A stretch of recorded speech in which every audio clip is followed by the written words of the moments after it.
97.3 City FM.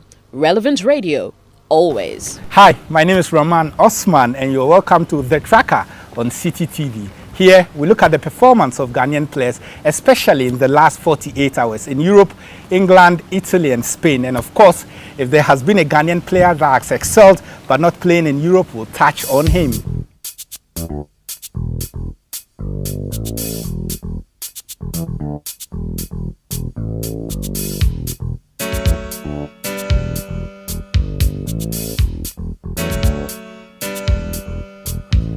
Hi, so in the last 48 hours, there's been special performance from Godfred Donsah and then Suleiman Tare. Joining me for discussions today is none else than the lead commentator for Super Sports Ghana, Benjamin Willie Graham. Benjamin, thank you for joining me. Hey, it's always a pleasure coming your way. Thanks, it's been long. Yeah, always the around. Tracker here, we monitor the performance of Ghanaian players, especially over the weekend. Now in England, there's performance for Baba Abdul Rahman.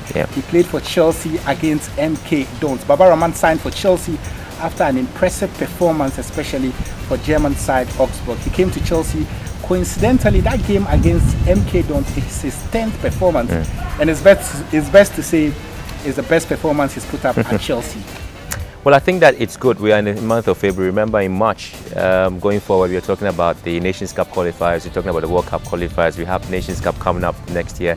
And so these players need to excel. And so I'm happy for Donsah, for instance, because you know that these are players who are Ghanaian regular plays in the Black Stars. Let's look at Baba's performance. For instance, when the last game he played against Comoros Island, I mean, we realized that he was not in the right frame of mind because then he was not getting playing time at Chelsea. So once he gets that opportunity and once Good Siding is able to give him that playing time, there's a possibility that Rahman would have that confidence back. And so going to March, we're not going to be skeptical about his call-up to the Black Stars, but we're going to think that he comes in to add something. So Baba Rahman played for Chelsea 90 minutes, and boy, he deserved 90 minutes. When you go to Italy, it's a different story.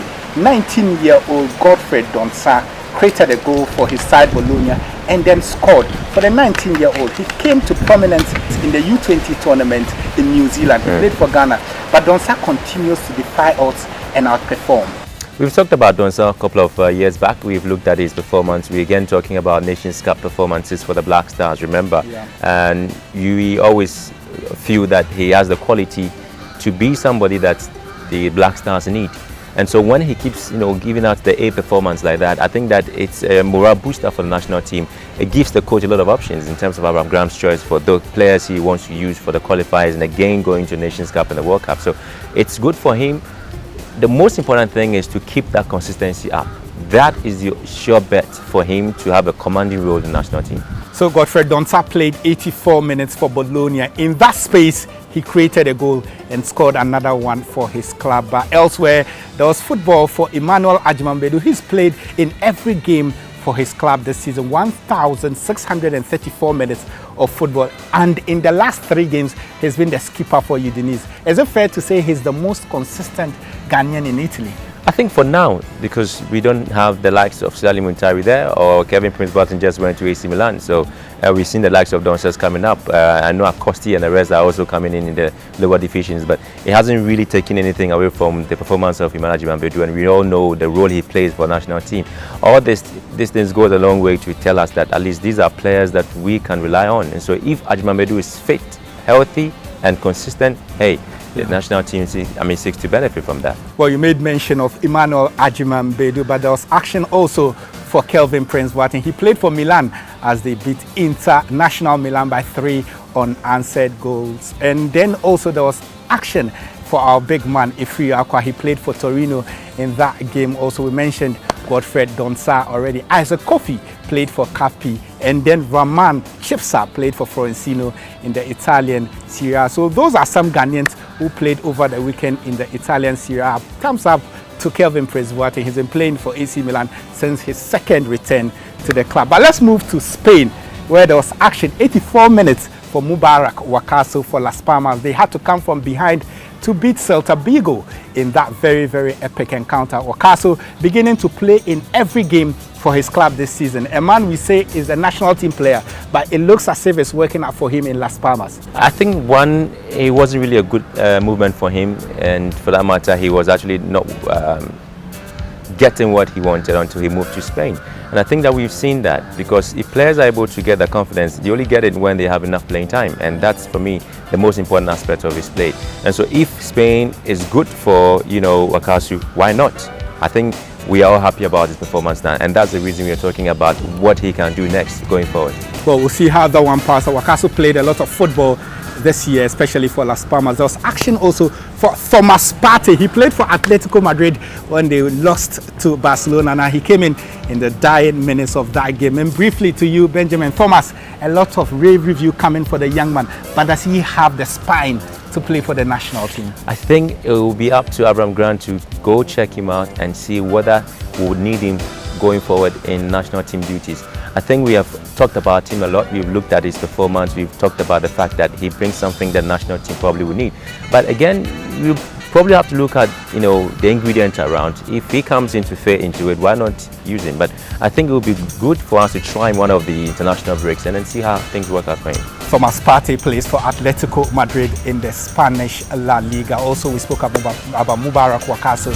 He played for his club. Elsewhere, Bernard Mensah did not play for, of course, Getafe in the Spanish La Liga. And I think that's about it for that. And then also there's a Ghanaian player who plays for Atletico Bilbao. He's called Inaki Williams. We are told his dad is Ghanaian. He scored his 12th goal for Atletico Bilbao over the weekend. Wonderful player, good eye for a goal. But do you think he might think and come and play for them? I have had the opportunity to talk to assistant coach of the Black Stars, Maxwell Konadu, and I said that 2018, I don't personally see Asamoah Gyan catapulting the Black Stars to the World Cup and perhaps being the limelight there. I think there's a need for us to look at other places. Well, I'm not surprised that Asamoah Gyan says he's going to captain the national team to retire, because he realizes that is becoming an issue for him, especially going to the World Cup. But also, let's not forget that I think for Spain, the boss key to say that he probably needs him in the setup, then we know that there's a quality in that player, and for that matter there's a need for us to go out there and look for him. But also not forget that Christian Achu was with Malaga. He never played any minutes for them, but it's good for him in Spain. I think his style of play will suit the Spanish La Liga. Let's see how things turn out for him. We'll see. Christian Achu has moved to Malaga, and we are hoping that he gets a lot of game time this time around, since he's moved to a team he says is more suited in playing elsewhere apart from England and Italy and then Spain. There was action for Samuel Inkum, who's moved from Boavista to play for Antalyaspor in the Turkish league. Also elsewhere, there was football for Al-Hassan Wakasu, the younger brother of Mubarak Wakasu in the Portuguese league, cumbersome box-to-box midfielder. So that's how we've got to wrap up today's edition, but we'll have to speak a bit about Sule Muntari. He scored a goal for his club Al Ittihad in the Saudi Arabian league. Muntari, a lot of people have said he's gone past his prime, but he's scoring goals for his club. I don't think he's gone past his prime. I think he still has the experience to give the national team, and I'm happy that at least he's beginning to show that he's still the Sule Muntari that Ghanaians know. If he's scoring, hey, it's good for us, and I think it will be good for the nation. Well, there's no doubt about Sule Muntari's qualities whenever it comes to playing football. There's a lot of questions about his character, but that is how we'll wrap up on The Tracker. We tried as much as possible to touch on every Ghanaian who made the headlines in the last 48 hours. My name is Rahman Osman. Very grateful to Benjamin Willie Graham for making time.